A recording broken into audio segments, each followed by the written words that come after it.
You did not hear any of that. I was on mute the whole time. Okay. I apologize to everybody. It is a great honor. Thank you so much for having Rabbi Aryeh Lebowitz, my dear chaver and friend. Thank you so much, everyone who is currently texting me to unmute. I appreciate that. Also, my dear friends, Rabbi Lebowitz is the Rav of the Beis Knesset of North Woodmere, the director of Smicha Yeshiva University, the Mechaber of two Svarim, Kona Olamo, 2 volumes. I'm sure many more yet to come out, and among the most prolific teachers of Torah in the world today, offline and online, sought out everywhere. And while Rabbi Dr. Shabtai offered a very compelling argument that the modern Techeiles are in fact halachically the Techeiles, there are points and counterpoints within the modern day poskim, and we're so grateful to Rabbi Lebowitz who's joined us this evening in order to share them with us. I apologize again for being muted. Thank you so much, Rabbi Lebowitz. Thank you very much, and thank you everyone for coming and learning with us this evening. Thank you, Rabbi Dr. Shabtai, for an absolutely beautiful presentation on all of the proofs and all of the explanations for why it is that we are so confident that we have in fact rediscovered the Techeiles. And I want to thank Rabbi Goldberg and the entire Boca Raton Synagogue community for their leadership in bringing all of these shuls together for this wonderful learning opportunity. Now, when we go through all of the proofs, all of the wonderful rayos that Rabbi Dr. Shabtai just mentioned, there's always one question that people ask at the end of all of it, and that is, if it's really true, if it's really right, if this is a mitzvah d'oraisa that has reappeared and that we now have an opportunity to do, why aren't the Gedolim all screaming that this is something that we have to do? Where are the Gedolei Yisrael leading the path and telling us that, of course, it's a mitzvah d'oraisa? Of course we have to wear Techeiles. After all, it's a very healthy question for a Jew to ask, that if there's going to be a change, a modification in the way we behave, in the way we observe a mitzvah, it better be led by the Einei Ha'eda, by those who are our Chachmei Hador, those who are our leaders, those who are our Chachamim. And to the contrary, if I personally might be convinced that something is true, but the Chachmei Hador were to tell me otherwise, so normally I have to trust their judgment if I know that my own judgment might be in error. Al Yamin Shu Smol, Val Smol Shu Yamin. Not if I know that they're for sure wrong. If they're for sure wrong, I have to do what's right. But if it seems that it's their judgment against mine, we have to trust the judgment of the Chachmei Hador. So I want to discuss that question mostly. Why is it, or that there is a perception at least, that Chachmei Hador, that so many of the Gedolei Hador do not wear Techeiles, and if they don't, why should I? So first off, just before we address some of the arguments against, it's important to realize that it's really a false question to ask. Why do the Chachmei Hador not wear Techeiles? Because many of them, in fact, do. Mi Gadol Me Morenu Hagon Rav Shechter Shlita, who's going to be joining us this evening and sharing with us Divrei Torah in just a short time, who wears the Techeiles and who uses the Techeiles and who's inspired so many of us to use the Techeiles. The great Gaon of Zalman Nechemia Goldberg, the son-in-law of Shlomo Zalman Auerbach, and Baki and Kala Torah Kula, who just passed away recently, was someone who very clearly and openly wore Techeiles. The Gaon of Yisrael Belsky Zatzal, Rosh Yeshiva Torah V'das, also wore Techeiles, and many, many others also wore Techeiles, some more secretly and privately, some more publicly. So to suggest that there's like this consensus amongst Gedolei Yisrael not to wear Techeiles is not really true. It's a split amongst Gedolei Yisrael, but let's discuss some of the reasons why not. And I started thinking about this issue because it seems when you hear what Rabbi Dr. Shabtai just said, it seems so compelling. All of the assumptions one would have to make to assume that the Mirach Trunculus dye is not Techeiles are so far out. It just seems so forced to say that it's not the Techeiles. So it really bothered me to try to understand, why is it that so many people still aren't wearing this Techeiles? It's an opportunity for a mitzvah d'oraisa. And the more I thought about it, the more I realized that when you look only at the Gemaras and the Rishonim, if you look only at the passages that we have in Chazal, you could probably read it one way or the other.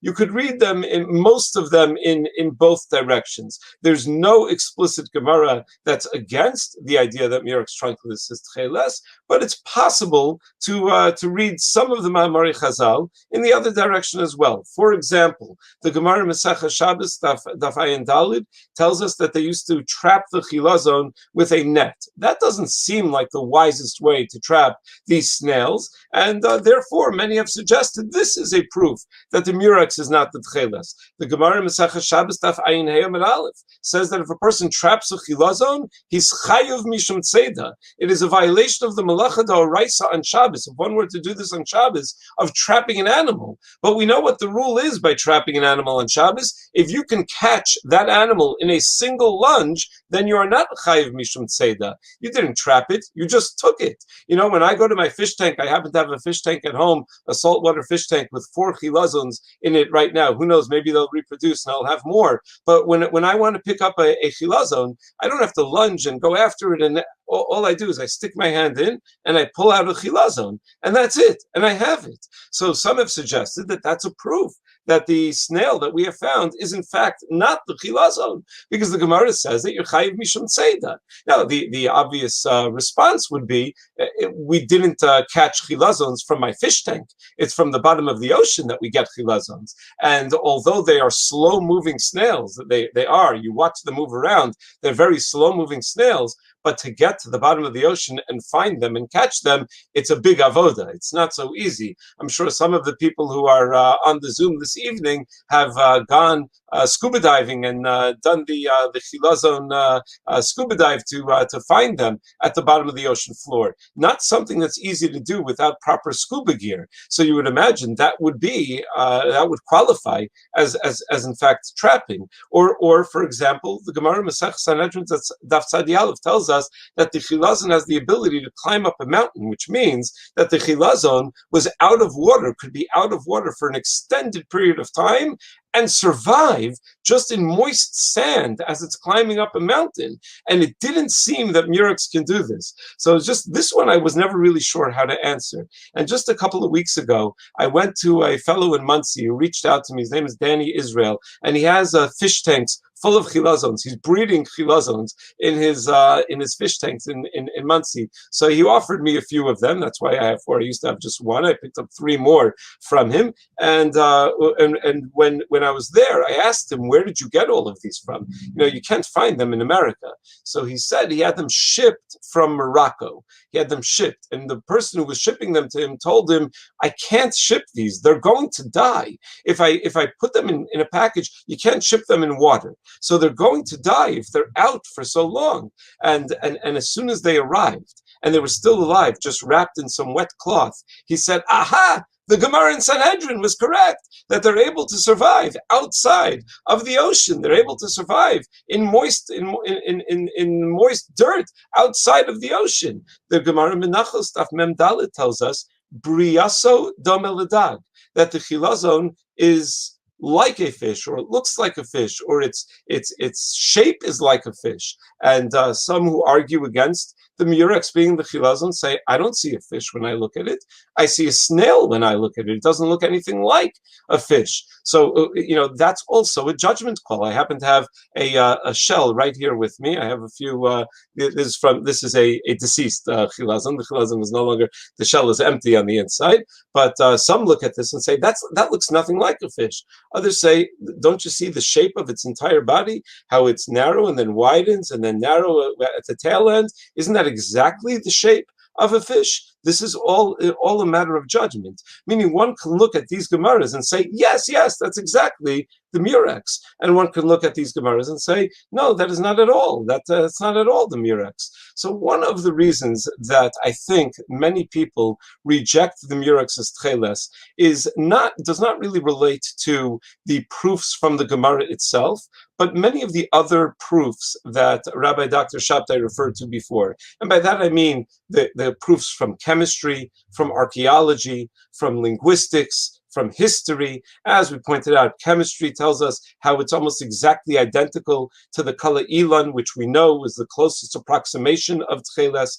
Archaeology tells us that the place where we found all of these shells, the digs where we found dyeing industries with all of these shells, were exactly in the location where they used to produce Techeiles. And the fact that the dye is such a strong dye that the only way to get it off the wool is to destroy the wool entirely in a bleach solution. It's such a strong dye, which is exactly how they described the dye of Techeiles. Or that in archaeology, we know, based on archaeology, we know that they didn't have any other blue other that dyes this color blue other than indigo dye, than the color Elan and the murex, so it has to be that this is the correct one. Or based on linguistics, that chilazon, the word chilazon, doesn't mean fish; it means a snail, like the murex. Or based on history, that the Techeiles was lost at exactly around the same time that we lost the ability to extract blue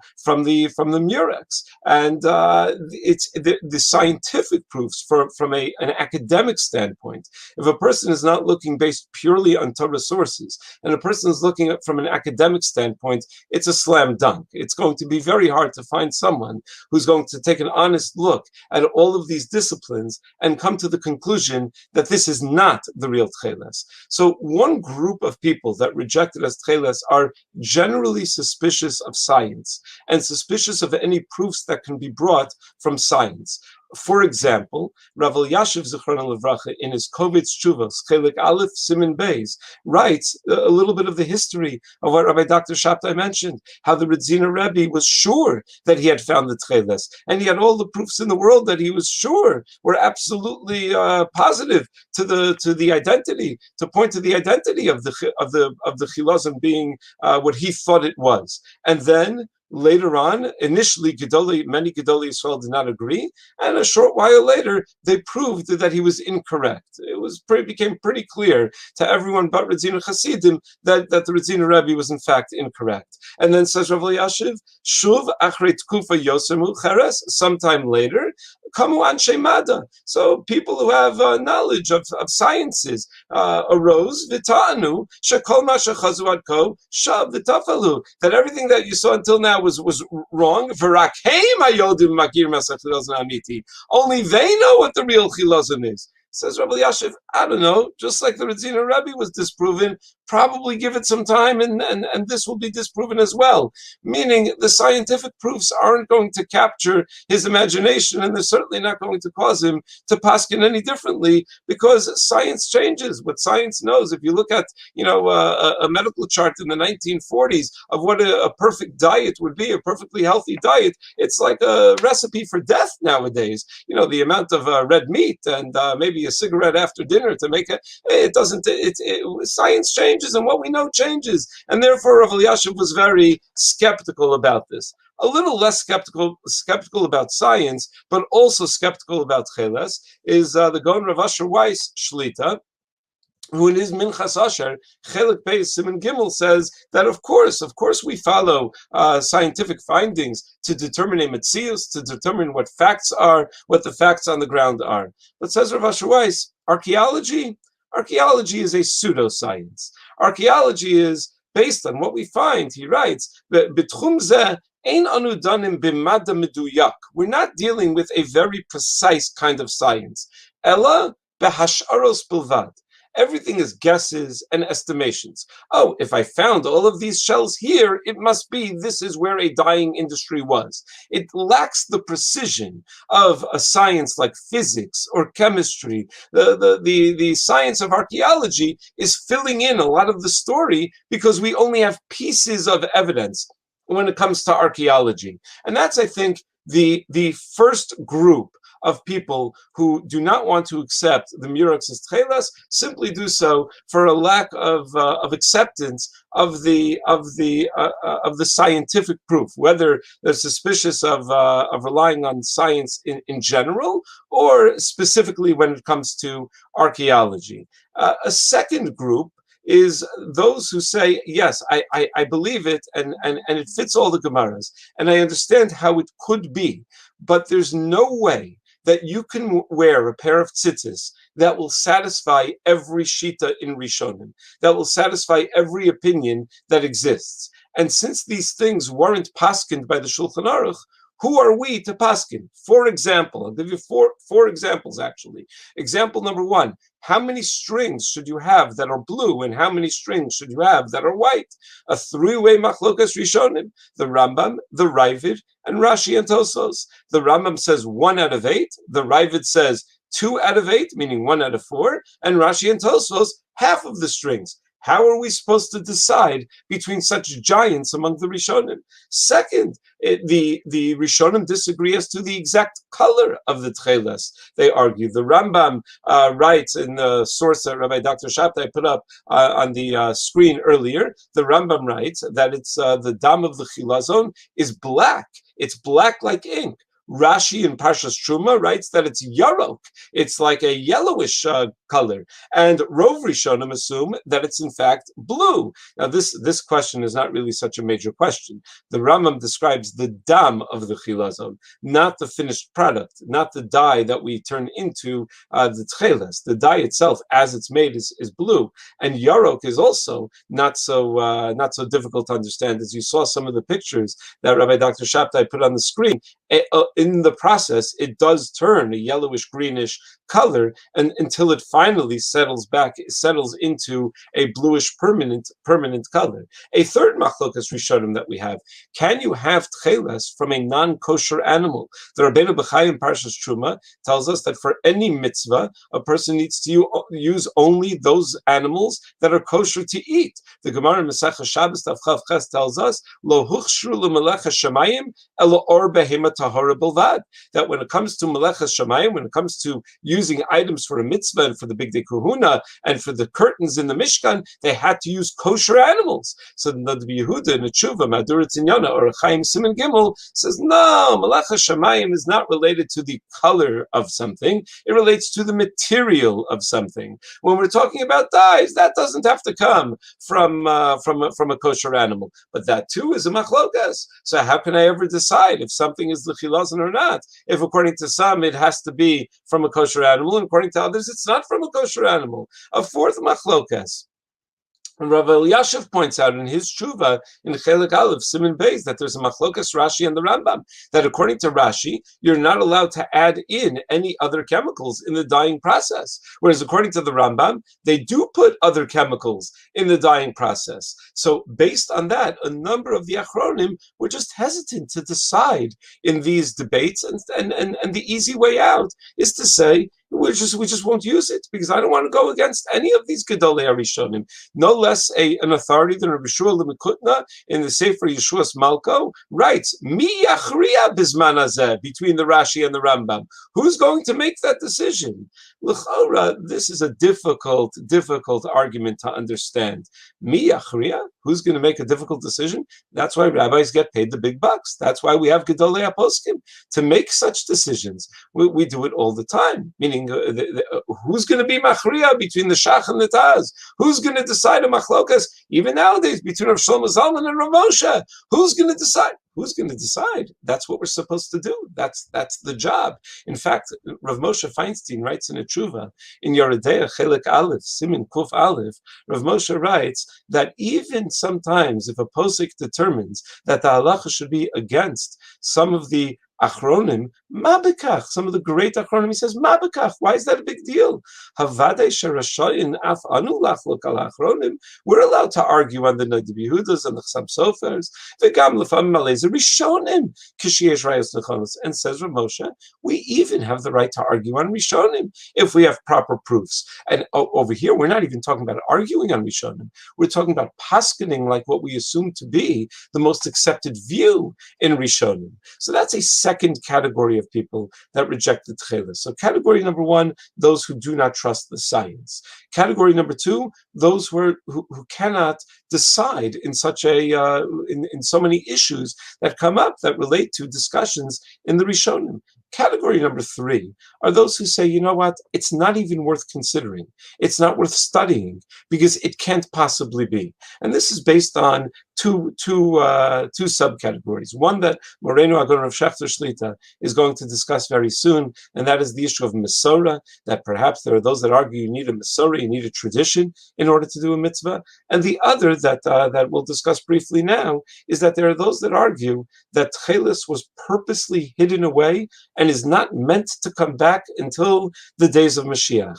That the Medrash writes in Bamidbar Rabbah, "Va'achshav ein lanu elulavan shatcheles nignaz," because the Techeiles was hidden away. Nignaz implies, say a number of people, that HaKadosh Baruch Hu purposely hid it away. The Sifri writes that it's gonuz l'tzadikim la'asud, that it's hidden away for tzadikim la'asud. And based on these ideas, the Arizal in Shara Kavanos, Inyan Sitzis, Drush Talmud writes that the Techeiles was something that they used when we had a Beis Hamikdash, but Bizman Hazeh, nowadays we don't have the ability to have Techeiles. We're not zoche to the kedusha that Techeiles represents and that Techeiles brings. And that's an argument that it doesn't matter how many proofs you bring, and it doesn't matter how clear it is that this is in fact the genuine article. It can't be, because the Arizal tells us that it can't exist without a Beis Hamikdash. Now this argument is difficult to accept as well, because after all, we do know that the Techeiles did exist, as Rabbi Shabtai pointed out just before, well after the Churban Habayis. It existed well after the Beis Hamikdash. Rav Moshe Sternbach in his Shuvas V'Anhagos Chelik Aleph Simon Chavav puts it a little bit differently, and he says, yes, it may have existed in the times of the Amoraim. That may be true, but how could we possibly think Bidor Zeh, in our generation, she'ein hester kamohu, where there's so much hester panim, where Hashem is hidden from us, that yiskala hatcheles, that the Techeiles is going to be revealed? It's a difficult argument to accept. I don't know why Hashem runs the world the way He does. I don't know why Hashem chose to make it that we have Techeiles accessible to us. One could equally ask the question, why should it be that in a generation of so much darkness, where we live in such a dar tapuchos, where we live in where so much is upside down and so much is going backwards, and yet there are more people learning Torah in Batei Medrash and yeshivas than ever existed? How are we zoche to such opportunities and to such kedusha? I don't know, but we should say thank you. It's Thanksgiving. We should say thank you that we are zoche to such things. A very difficult argument to accept that because we live in a time that lacks kedusha, that it can't be that we have Techeiles. And even that lashon of nignaz, it could just mean that it wasn't available. It does not necessarily mean that it was purposely nignaz by Hashem. In fact, even the Arizal, who makes this comment about how we are not zoche to the Techeiles until we have a Beis Hamikdash, it's not so clear that we're supposed to follow the Arizal lahalacha when he says things that are not lahalacha. Meaning, Rav Yaakov Moshe Hillel in his Chuvas Vayashav Hayam in Simon Chaf writes, as a rule, Rak im omer lehedya bederech hora'a shekein sarich linog, as vaday nachon vatov lachush v'lizar lekayim dvarav. That when do we follow the Arizal lahalacha? When he says it as a psak halacha, that this is what you shall do. And Rav Moshe writes in a tshuva, and then you treat the Arizal like any other of the Gedolei HaAchronim, where he can be outvoted. But he only he's only granted an opinion in halacha when he's expressing it as an opinion in halacha, as something that one is supposed to do, even if it's al pi Kabbalah, but it's l'ma'aseh. But if he just says something that is not meant l'ma'aseh, then that is not something that we are supposed to follow from the Arizal.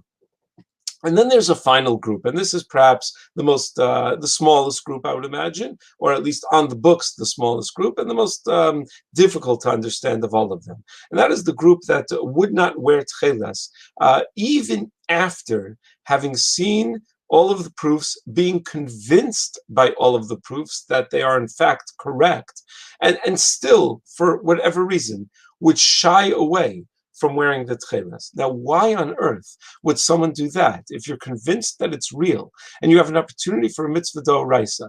Can you imagine if you were stranded on a desert island somewhere and you didn't have tefillin with you, and then you were rescued and you saw a pair of tefillin for the first time in years, now imagine that it wasn't just years, that it was thousands of years or 1,000 years.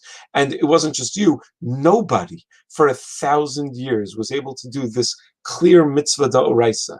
And you see that there's an opportunity for a mitzvah d'oraisa, and you're convinced that this is it, that this is the real thing. How could you not jump at the opportunity? So there are a number of poskim that said, well, I'll tell you how you could not jump at the opportunity. Rav Mendel Shafran, a Chashva Dayan from Bnei Brak, wrote in a tshuva. He says there's no doubt that these murex snails are in fact the chilazon, and that they produce kosher Techeiles. There's no doubt, he says. Anyone had dvarim midabrim ba'adatzmam, he writes. The matter speaks for itself. But he says the reason that Rov Gedolei Yisrael do not use it is Eino mishum shemifakbikim ba'amitas ha'inyan. It's not because they deny the truth and validity of it. El mishum shebemasayim shana ha'achronim nikva kargasha pnimis shalom mishanim dvarim gam imin hadin hayetzarech la'anhigam olishanosam. That there's this intuitive sense that Gedolim have had in the last couple of hundred years, that we don't change things, that we don't change the way we observe our religion, even if logic would dictate that you should change. Well, why not? If logic would dictate that I found the mitzvah d'oraisa, why not? And he explains, Vizeh kahagana neged maharsim amanasim l'shanu salahatim, because there are those that want to change a lot of other things as well. There are those that want to change some of the basic beliefs of our religion, those that want to change some of the basic mitzvahs that we all agree one must observe. And once we give an inch, they're going to take a foot. They're going to take a mile. Once we give an inch into change, well, why can you change that? And why can't we change everything else? And he said, and therefore this is begeder Chachamim okrim davar min haTorah v'shevi al ta'aseh, that the Chachamim will uproot something min haTorah by telling us to be passive and not to do a mitzvah. Interestingly, Rav Shafran in that tshuva, Rav Shafran is a dayan in Bnei Brak, he said that applies to anyone who belongs to a traditional community. But if you belong to a newer community that is developing newer minhagim, then perhaps you can develop a minhag that you wear Techeiles. And he views the Datilu Umi community in Eretz Yisrael as a newer community developing newer minhagim, and he therefore says they are authorized to wear Techeiles. But the Haredi community is unauthorized to do so. A very shocking assertion to make that would be the case. You have a similar argument that Moreno Agon Rav Shechter Shlita presents in the name of Rav Yitzchak Elchanan, or was said in the name of Rav Yitzchak Elchanan, and Rav Shechter presents it in the Sefer Ginas Egos, Simin Beis, Oz Vav, that even though he thought that the Redziner Techeiles was in fact the correct Techeiles, Nimna milishtamish ba mita'amim politiim. He refused to wear it because of political reasons. He was busy fighting the reform. He was fighting so many battles. And if you start doing things that look funny and that look strange, then it's going to be very, very difficult to fight those battles. So Moreno Rav Shechter Shlita wrote, "Hu davar tamur ma'od." Very strange to say something like that. Talo ein chachma vein etza vein tvuna leneged Hashem. We do what we believe the Torah tells us we're supposed to do. HaKadosh Baruch Hu will take care of the rest. How can we ignore a mitzvah d'oraisa because we think it's going to affect our kiruv, our abilities in kiruv? I mean, think about it for a moment. Who is most successful in drawing in Jews from all walks of life to connect to Judaism in one way or another? Let's be honest about it. Throughout the world, people who dress in the most modern dress and who make sure that they're always clean-shaven, the Chabad Shluchim all over the world are more successful at kiruv than probably almost anybody else. There's nothing that they do that tries to conform to society around them. It's you do what you think is right, and then everything else, you trust that HaKadosh Baruch Hu will take care of everything else. Then one final matter that maybe Rav Shechter will discuss maybe about the idea that if no one else in shul is wearing it and I wear it, isn't that a violation of lo siskodedu? And this was an argument that was put forth by Rav Sternbach Shlita. But Moraine Rav Shechter Shlita said, well, if no one else has a lulav in shul and you have a lulav, it's not a violation of lo siskodedu to use it. So again, just to quickly summarize, those who are against it, it's not because there's any explicit Gemara against it, and it's not even because you have anything to lose by wearing the Techeiles. Either it comes from a suspicion of science in general or this particular science. It comes from a hesitation to paskin in a machlokas rishonim. It comes from an understanding that al pi Kabbalah it must be hidden, or it comes from a general hesitation based on political reasons or reasons relating to what it might lead to, even though it in fact is correct. And I feel that sometimes when studying the opposition, we're more studying the reasons to be opposed. If we're unconvinced by any of those reasons, it will leave us with no choice but to look at the evidence that is overwhelmingly in favor of the idea that we should wear Techeiles. I was talking to one of the great Rabbanim of our generation who does not wear Techeiles and has given shiurim against it, and he said, I really hope you're right. I really hope it is the real Techeiles. I just don't believe it, but I really hope it is. And he told me his own son wears the Techeiles because his son is convinced. He said, I'm not convinced. My son is convinced. I hope you're right. And my son gets a mitzvah d'oraisa each and every day. And again, with that, I thank you so much for coming to learn together with me this evening. And everyone should have a wonderful evening. Thank you so much, Rabbi Lebowitz. Thank you for giving us your time. And thank you for all the Torah that you disseminate on a regular basis. Thank you for offering clarity on the point and counterpoint on this very significant and complicated at times topic.